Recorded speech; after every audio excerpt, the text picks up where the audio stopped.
Tudo vem de ti, Senhor, fruto do teu Espírito. Tudo vem de ti, Senhor, fruto do teu amor na cruz. Quero estar nessa graça da vivência do amor, testemunhar a alegria de ser sementes do Senhor, profetizar que tu nos amas, ó Senhor, que tu nos amas, ó Senhor. Queridos amigos do apóstolo Paulo, nos encontramos de novo. Eu vou fazer pequeno resumo para fazer a transição com a semana passada e a semana precedente, para nos lembrar dessa formação. Vimos que Paulo apresenta os sinais precursores da volta em glória de nosso Senhor Jesus Cristo. Você se lembra, dentro desses sinais precursores, o homem da impiedade, esse personagem misterioso que ele fala em 2 Tessalonicenses 2, 3 e 4, o homem da impiedade, que São João, no Apocalipse, vai chamar de anticristo. No Apocalipse também, como nas cartas de João. Essa personagem é uma pessoa humana, é um coletivo, uma organização mundial, pode ser os dois, não sabemos, e pode ser uma personalização também. E teve, já falamos que na história da igreja, e mesmo antes da igreja, acontecia personagens que podiam aparecer, esses homens da impiedade, tanto em frente do judaísmo, Antíoco Epifano, por exemplo, no século III antes de Jesus Cristo, 2 ou 3, também imperadores romanos cruéis, totalitários, que podiam aparecer como esse homem da impiedade que chegou, que vai provocar a destruição da humanidade. Mas Paulo vai dizer que esse mistério da impiedade ainda está na sua obra. Não é uma obra, mas está trabalhando no meio de nós. 2 Tessalonicenses 2, 7, 8. Mas ele vai dizer também, e já falamos diz na página 304, ele diz, mas esse mistério da impiedade, ele deve ser retido. Quem pode fazer essa retenção, o Cristo vivo e a sua igreja. E pelos santos, pelos consagrados, pelos monges que são as colunas da igreja, pelos pastores, pela pregação da igreja apostólica, pela graça da misericórdia que é dada pelos sacramentos. Tudo isso, e São João Paulo II, citamos essa citação, vai dizer que a graça da misericórdia é como um limite que Deus vai impor ao mal. A graça da misericórdia é um limite. Não é a justiça que é um limite, não é a vingança ainda mais. Não, a misericórdia vai fazer um limite para a potência do mal. E nós acabamos nosso percurso na página 307, citando o Apocalipse de João, capítulo 13, 4, 7, que fala dessas imagens apocalípticas do dragão, da besta, que vai dar poder ao outro, e os dois vão fazer essa participação do mistério da impiedade. E Paulo vem de nos dar a última vez um detalhe muito interessante, em 2 Tessalonicenses 2:8, quando ele diz que o Senhor fará desaparecer pelo sopro de sua boca.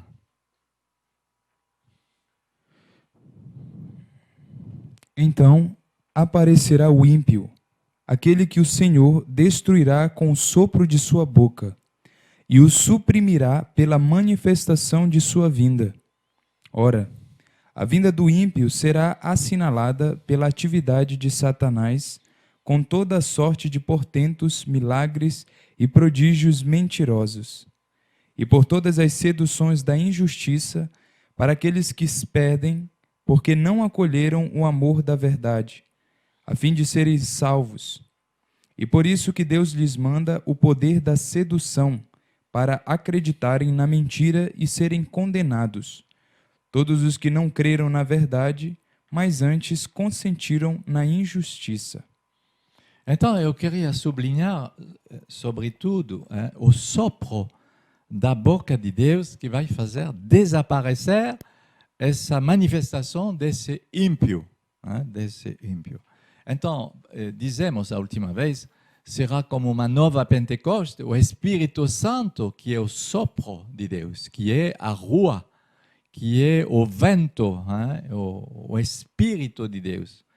E também podemos pensar o sopro da boca de Deus e a sua palavra, o verbo de Deus, o Cristo, o próprio Cristo. Então, esse sopro de vida que vai fazer desaparecer as forças da morte.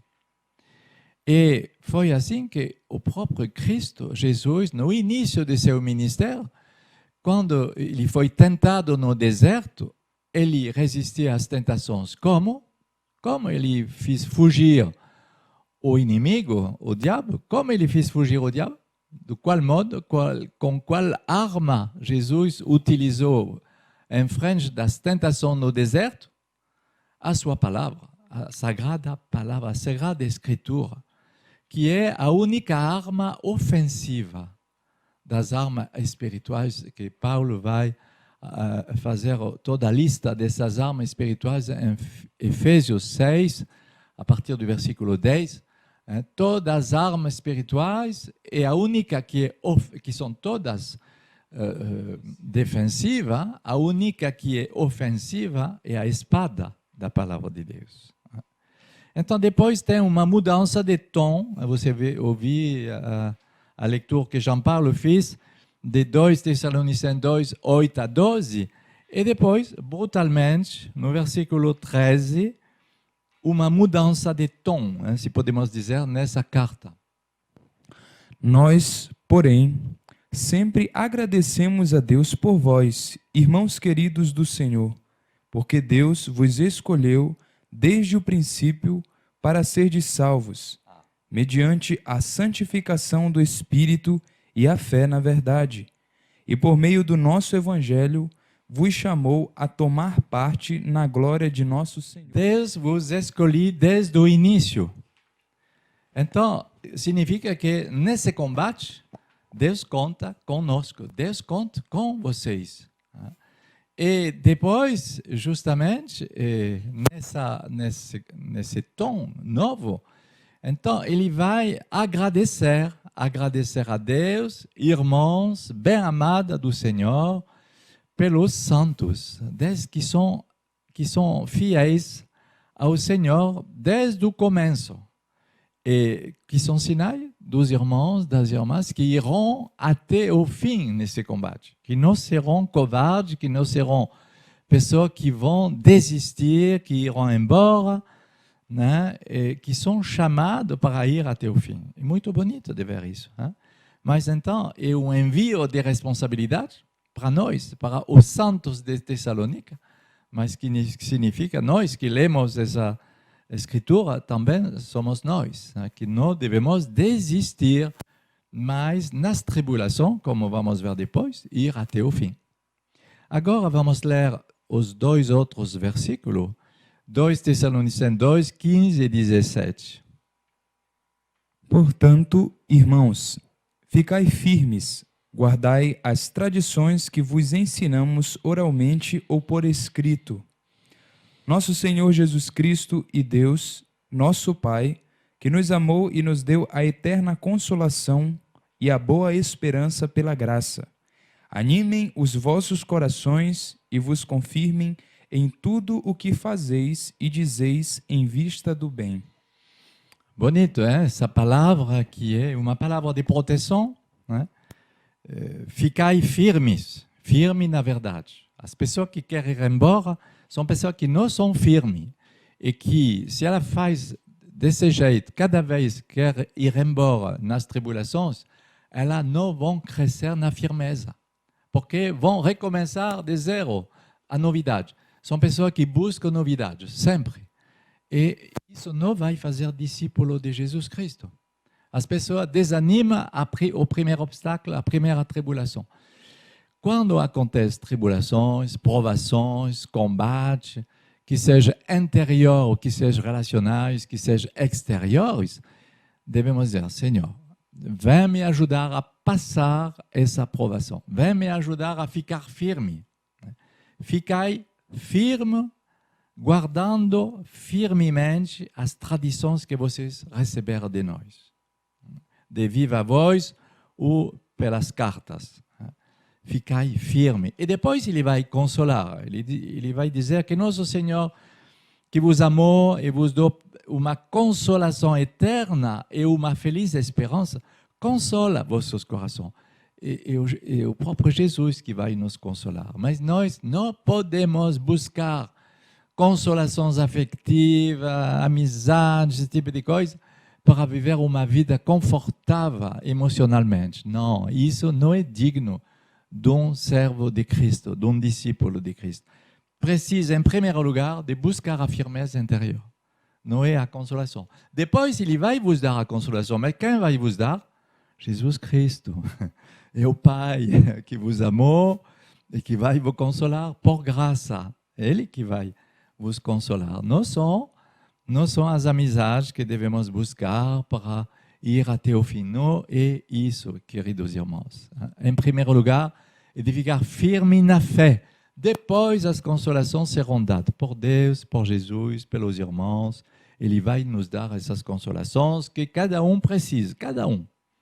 Mas, em primeiro lugar, precisa de ficar firme na fé. Guardai a verdade. Firme na verdade e ser fiel na fé. O que justamente não existe na pessoa do anticristo. Esse personagem não tem nem fé e impiedade. Se diz impiedade, é o contrário da fé. E não tem a verdade, é mentiroso. O anticristo é mentiroso e cheio de impiedade, do contrário da piedade. Então, nós devemos, em frente desse tipo de adversário e de combate, manifestar, provar, consolidar nossa fé, em primeiro lugar. E isso que é muito importante. E na página 312, chegamos agora do livro, página 302, guardar as tradições, guardar as tradições, é isso que Paulo diz, talvez é 311, guardai as tradições, 2 Tessalonicenses 2,15, ficai firme, guardai as tradições. O que são as tradições? O que já é vivido na liturgia, na doutrina, na vida fraterna, são as tradições que recebemos da igreja, de nossa comunidade, como um patrimônio de fé, maneira de viver que são ligadas e inspiradas pela fé, inspiradas pela verdade recebida dos apóstolos, a vida espiritual. Então, guardai as tradições. Por exemplo, se eu venho a sair da vida comunitária, não tem mais disponível a meu lado essas tradições. Eu vou perder. Então, é isso que não podemos perder. É um patrimônio que devemos guardar com preciosidade, esse patrimônio que vem dos apóstolos. E uma palavra interessante, 2 Tessalonicenses 2,15, diz digno de confiança. Digno de confiança. As tradições recebidas de Paulo, dos apóstolos, de viva voz, digna de confiança, vem do grego pistikos, página 312. do grego pistikos. E nesse momento eu explico uma pequena história que conta dominicano francês em relação com o fundador da Escola Bíblica de Jerusalém. Cada vez que vamos em Jerusalém, visitamos sempre esses amigos lá da Escola Bíblica, que são grandes dominicanos, pesquisadores, que são especialistas da Bíblia de Jerusalém, das notas, uma das melhores Bíblias nas traduções, nos comentários. Nós, Sementes do Verbo, guardamos todas essas edições e não queremos outra edição. Podemos ver outras edições quando estudamos. Mas para nós é uma grande referência, porque essa escola foi fundada no final do século XIX, em 1890.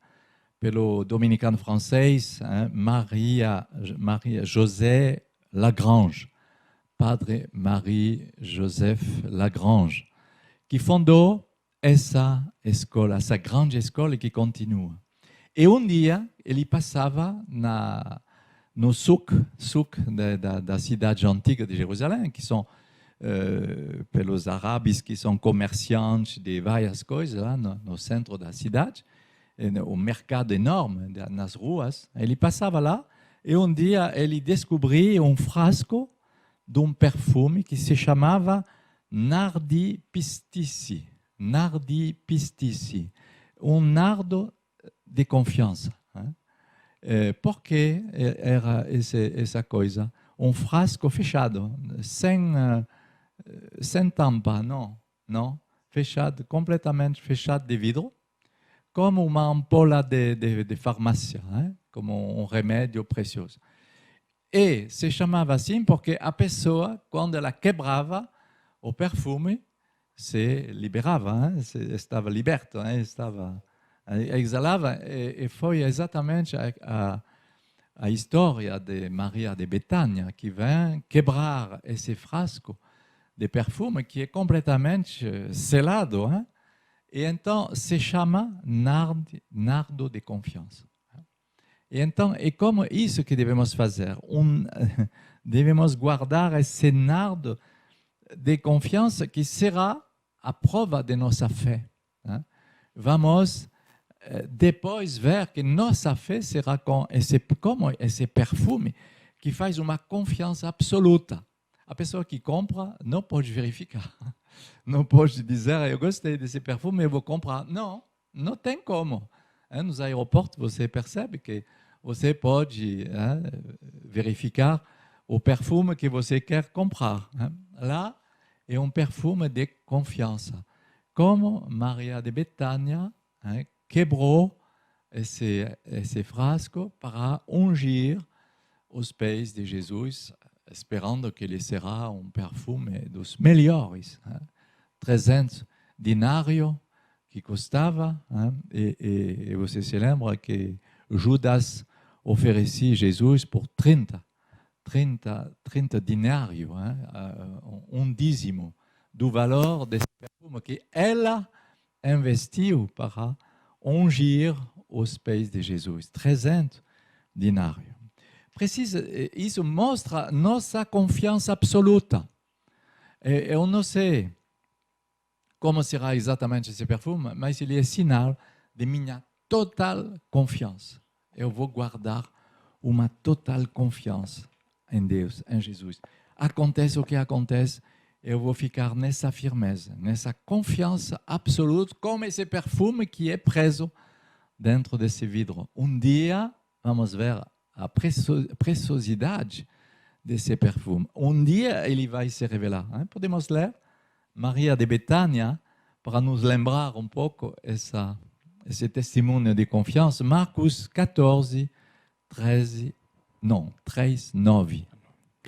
Em Betânia, quando Jesus estava à mesa em casa de Simão, o leproso, aproximou-se dele uma mulher, trazendo um frasco de alabastro, cheio de perfume de nardo puro, caríssimo, e quebrando o frasco, derramou-o sobre a cabeça dele. Alguns dentre os presentes indignavam-se entre si, Para que esse desperdício de perfume? Pois poderia ser vendido esse perfume por mais de 300 denários e distribuído aos pobres. E a repreendiam. Mas Jesus disse: Deixai-a, porque a aborreceis? Ela praticou uma boa ação para comigo. Na verdade, sempre tereis os pobres convosco, e quando quiserdes, podeis fazer-lhes o bem, mas a mim nem sempre tereis. Ela fez o que podia. Antecipou-se a ungir o meu corpo para a sepultura. Em verdade vos digo que, por toda a parte onde for proclamado o Evangelho ao mundo inteiro, também o que ela fez será contado em sua memória. Então, Deus considera cada de nós como pessoa digna de confiança. Somos esses frascos de perfume, dignos de confiança até o fim, até a consagração total de nossa alma, de nosso perfume, de nossa identidade, de nossa personalidade. E, ao mesmo tempo, o Senhor, Ele, é digno dessa total confiança. Então, é por isso que nossa fé é cuidada nessa firmeza. E por isso que guardamos nossa firmeza na fé, porque Ele é digno de confiança e também Ele nos retorna essa graça. Somos dignos de confiança. Então é interessante de meditar a partir dessa imagem. Depois chega nesse momento de nossa leitura uma fórmula de votos, de desejo apostólico do apóstolo Paulo com a comunidade de Tessalonique, uma formulação de desejo apostólico, pastorais e de bênção. Vamos ler 2 Tessalonicenses 2, 16, 17. Nosso Senhor Jesus Cristo e Deus, nosso Pai, que nos amou e nos deu a eterna consolação e a boa esperança pela graça, animem os vossos corações e vos confirmem em tudo o que fazeis e dizeis em vista do bem. Então você pode ver que essa formulação é uma benção de um pastor, um apóstolo com sua comunidade que deseja e que lembra no amor do Pai, que nos amou por graça e que nos comunicou uma consolação eterna e uma feliz esperança. Consola vossos corações e dá firmeza. É um desejo essencial comunicado nessa formulação. Nos lembra uma formulação que encontramos na primeira carta, no final da primeira carta, e que foi uma tripla benção apostólica de Paulo, 1 Tessalonicenses 5, 23, 25. O Deus da paz vos conceda santidade perfeita, e que o vosso ser inteiro, o espírito, a alma e o corpo, sejam guardados de modo irrepreensível para o dia da vinda de nosso Senhor Jesus Cristo, que vos chamou, quem vos chamou é fiel, e é Ele que agirá. Bom, e você se lembra, fizemos 3 partes. Podíamos ler em 3 partes, mas vamos fazer essas 3 partes agora. É uma benção trinitária, tripartita. E vamos ver justamente em 2 Tessalonicenses 2, 16, 17. Podemos ler assim. Nosso Senhor Jesus Cristo e Deus nosso Pai. Amém. De consolação eterna, que nos amou, nos dando por graça consolação eterna e uma feliz esperança. Amém. Consolam vossos corações e os tornem firmes em toda obra e palavra. Amém. Em nome do Pai, do Filho e do Espírito Santo, é uma tripla benção, como lemos no final da primeira carta, se encontra aqui. E agora vamos continuar pela citação que fizemos do Papa Francisco, quando o Papa Francisco visitou o movimento dos focolares há 2 anos atrás, em Lopiano, na Itália, e que ele exortou os membros dos Focolari de guardar firmemente a escolha de Deus, o chamado de Deus. O apóstolo Paulo, com esta palavra, expressa a constância e a firmeza em levar por diante a escolha de Deus e da vida nova em Cristo. Trata-se de manter firme esta escolha, até mesmo nas dificuldades e contrariedades, sabendo que esta constância, esta firmeza e esta paciência produzem a esperança. Assim diz Paulo. E a esperança não desilude. Memoriza isto. A esperança nunca desilude. Nunca desilude. Para o apóstolo, o fundamento da perseverança é o amor de Deus derramado nos nossos corações com o dom do Espírito, um amor que nos precede e nos torna capazes de viver com tenacidade, serenidade, positividade, fantasia e também com um pouco de humor, até nos momentos difíceis. Pedi a graça do humor.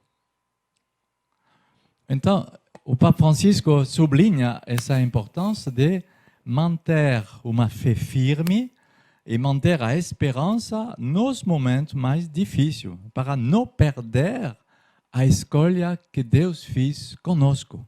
Não é minha escolha, é a escolha de Deus. Eu me lembro de um livro do arcebispo de Paris, um santo homem de Deus que faleceu há 15 anos atrás, o cardeal Lustiger, que foi um grande amigo de São João Paulo II.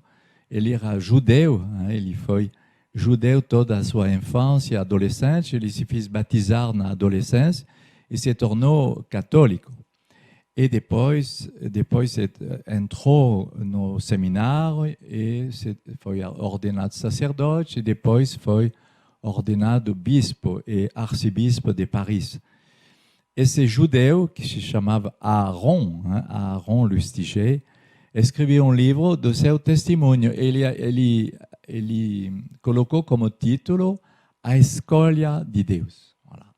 Nosso testemunho não é minha escolha, é a escolha dele. Minha vocação não é minha escolha, porque eu poderia fazer muitas outras coisas se tinha a liberdade de escolher, de me escolher. Não, foi a escolha de Deus. Com certeza, isso provoca uma firmeza interior bem mais forte que as pessoas que decidiram ela mesma. A pessoa que decide ela mesma, ela vai ter muitas dúvidas depois, porque foi de sua própria vontade. Então, ela deve seguir o que ela escolheu. Eu sei que foi o chamado de Deus. E nessa consideração, Deus me dá uma firmeza interior. Eu sei que eu sou na vontade dele. Eu não estou fazendo minha vontade. E isso que me provoca uma fé e uma esperança. Então, o Papa vai dizer de guardar também um pouco de humor. É bom de guardar um pouco de humor nos momentos mais difíceis. Pedir a graça do humor, disse o Papa Francisco. Foi o 10 de maio de 2018. Nosso pai espiritual dizia sempre muito amor e um pouco de humor. Muito amor e um pouco de humor. Bom, já falamos várias vezes desse assunto. Depois chegamos na página 315. É isso mesmo. E chegamos na parte 4. Na parte 4 da carta, a penúltima parte, estamos conseguindo ir até o fim dessa carta, a penúltima parte, recomendações e exortações pastorais. Vamos ler o primeiro versículo, 2 Tessalonicenses 3:1. Quanto ao mais, irmãos, orai por nós, para que a palavra do Senhor continue o seu caminho e seja glorificada como aconteceu entre vós. Então, é interessante de ver um novo tema aqui que a palavra do Senhor realiza a sua corrida. Né? É um tema que é conhecido em Paulo, a corrida da palavra. É muito interessante isso. Hein? E rezai por nós. Paulo vai solicitar a oração da comunidade de Tessalônica. Por quê? Devemos rezar pelos apóstolos. O Papa Francisco sempre recomenda, reze por mim, não esqueça de rezar por mim.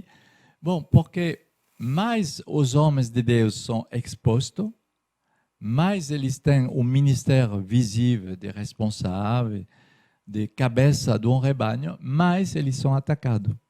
Né?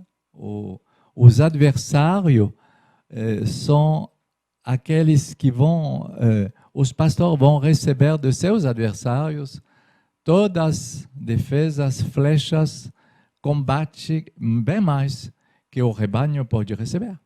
E por isso que precisa de rezar pelos nossos pastores.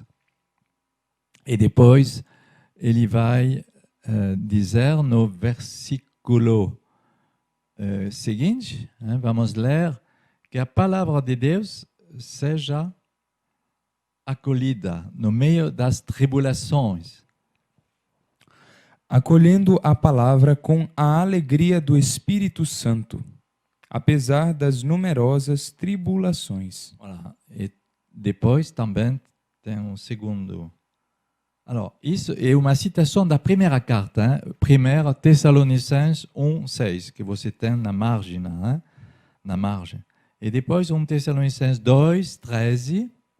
Por esta razão é que, sem cessar, agradecemos a Deus por terdes acolhido a sua palavra, que vos pregamos não como palavra humana, mas como na verdade é, palavra de Deus que está produzindo efeito em vós, os fiéis.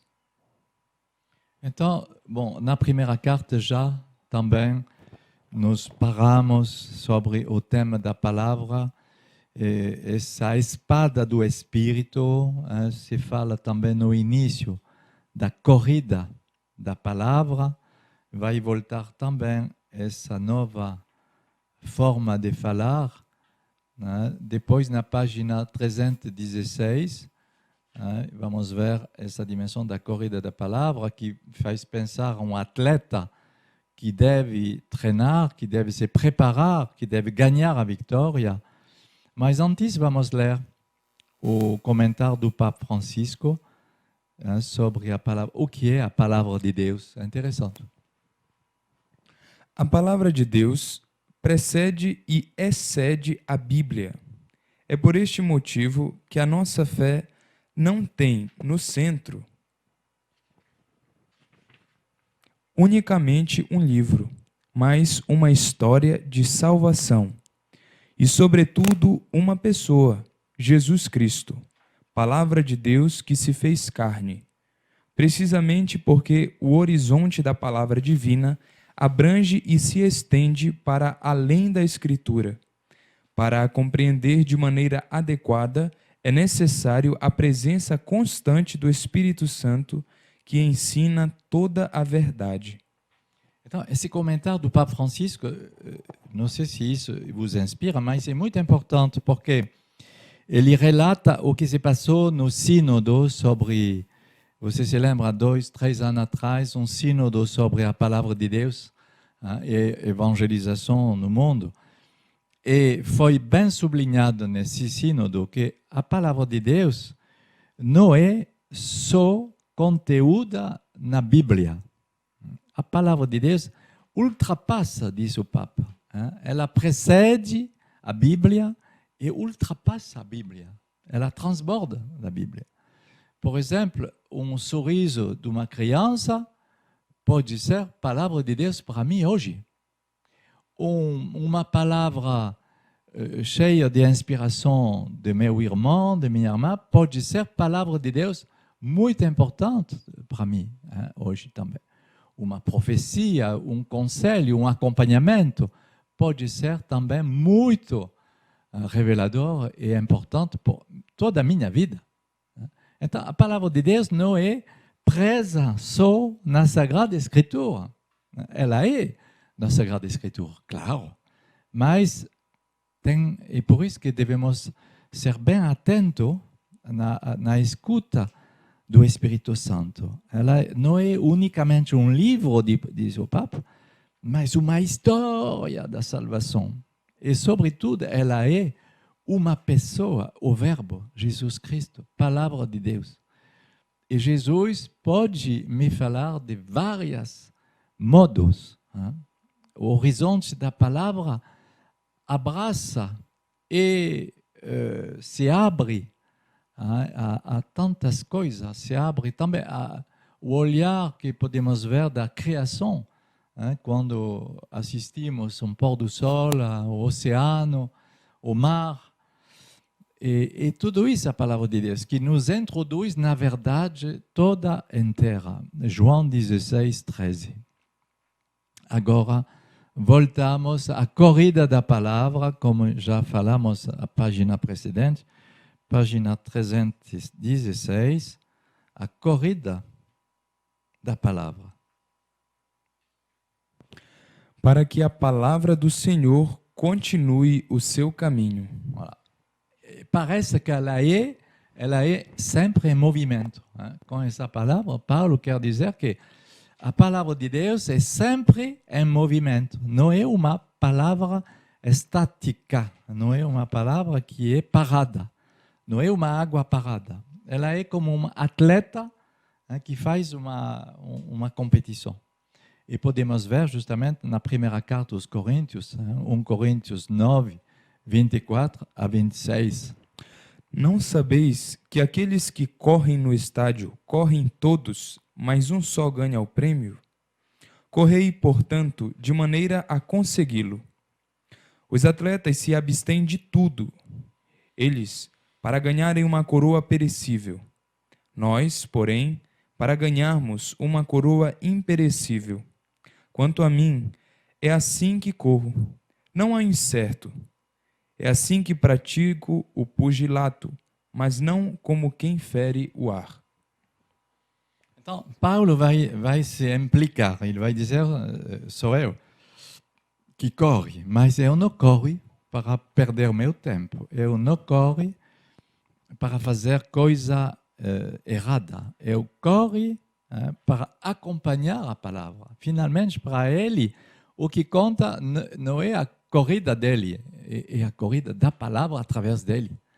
Que ele seja um instrumento da palavra no mundo, e na missão particularmente. Ele corre de Filipos a Tessalônica, de Bereia a Atenas, de Atenas a Corinto, de Corinto a Antioquia.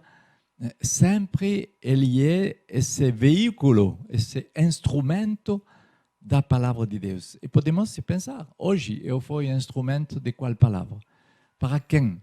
Eu transportei essa palavra para quem hoje? Com quem eu fui um missionário da palavra? É muito importante.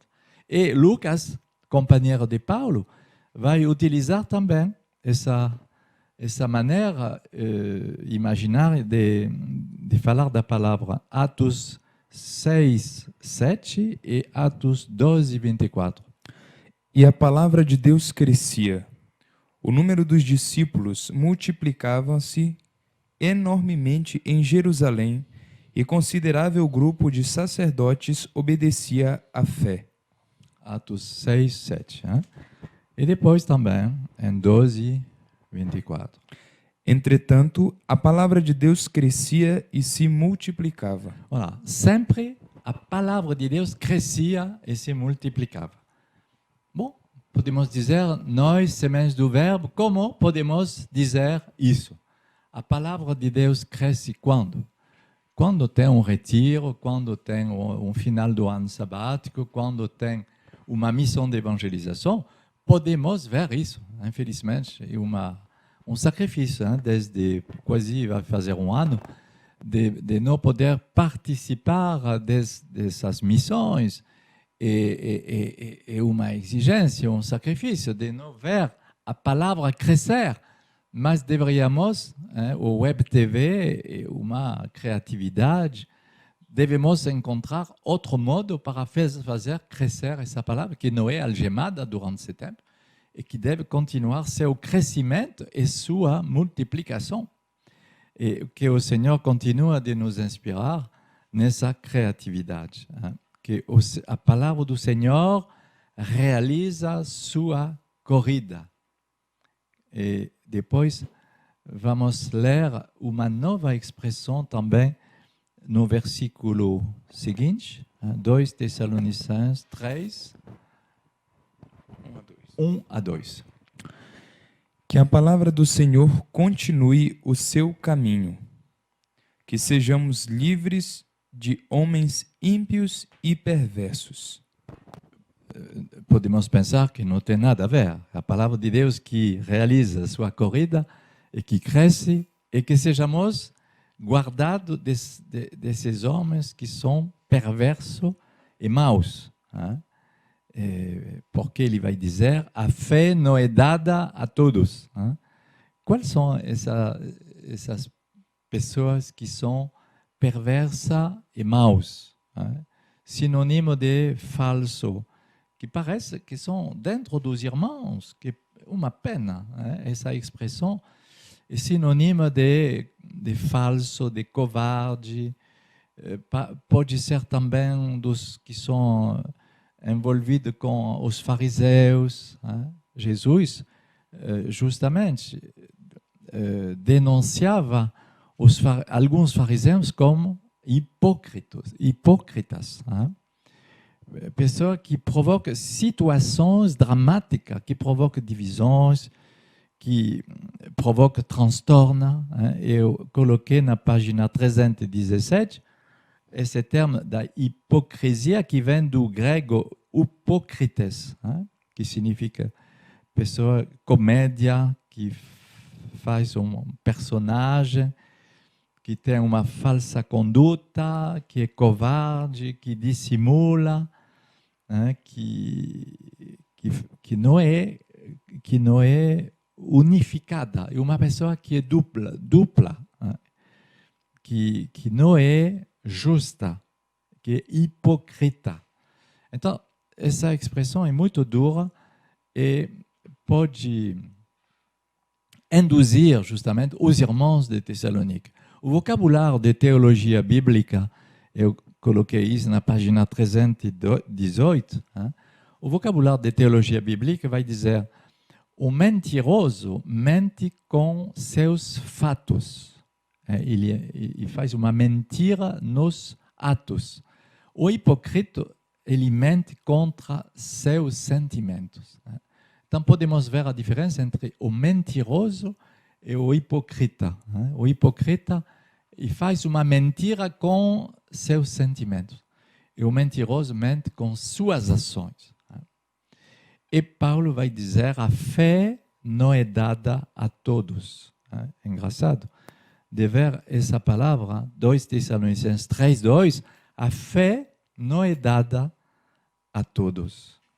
Mas depois ele vai finalizar dizendo, versículo 3, mas o Senhor é fiel e há de fortalecer-vos e guardar-vos do maligno. Voilà. Ele será fiel. Ele vos guardará do maligno. Ele vos guardará do maligno. Então, o maligno, o mal, significa três coisas na Bíblia. O mal, o mistério do mal, o maligno é o mistério do mal. Pode ser uma pessoa mal, uma pessoa perversa. E lá ele fala do meio da comunidade. É terrível. Pode ser também a personificação do mal, que é o diabo, Satanás. O mal, nesse caso, é personificado com o demônio, com Satanás. E a oração do Pai Nosso acaba justamente com esse pedido. Não nos deixai,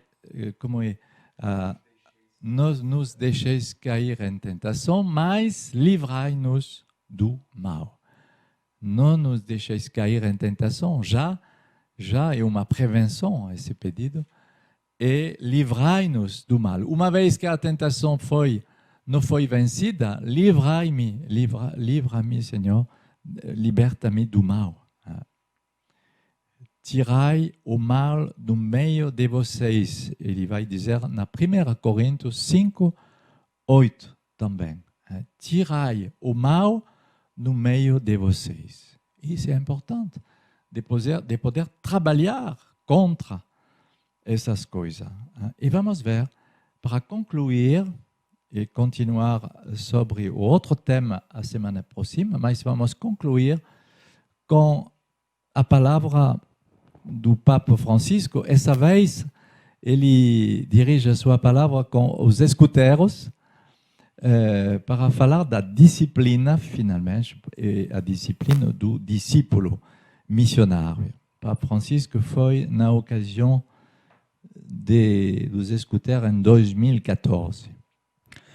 Estimados irmãos e irmãs, continuai a traçar o vosso caminho com esperança no futuro. A formação de escoteiros constitui um bom treinamento. Recordemos São Paulo. Ele fala de atletas que se exercitam para a corrida através de uma disciplina rígida, por uma recompensa efêmera. O cristão, ao contrário, treina para ser um bom discípulo missionário do Senhor Jesus, ouvindo assiduamente a sua palavra, tendo sempre confiança naquele que nunca desilude, permanecendo com ele em oração, procurando ser pedra viva no seio da comunidade eclesial. Então, com essas palavras, nós somos todos escuteiros, mas alguns de nós são escuteiros, ou já foram escuteiros, mas somos discípulos, somos numa disciplina, uma regra de vida. Então, que dentro dessa escolha de Deus, desse chamado de Deus, Deus vos abençoe com essa firmeza interior da fé e com essa graça da esperança.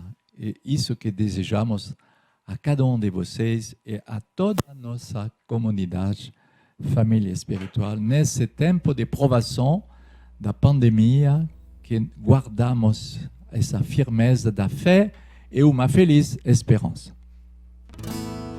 Quero estar nessa graça da vivência do amor, testemunhar a alegria de ser sementes do Senhor.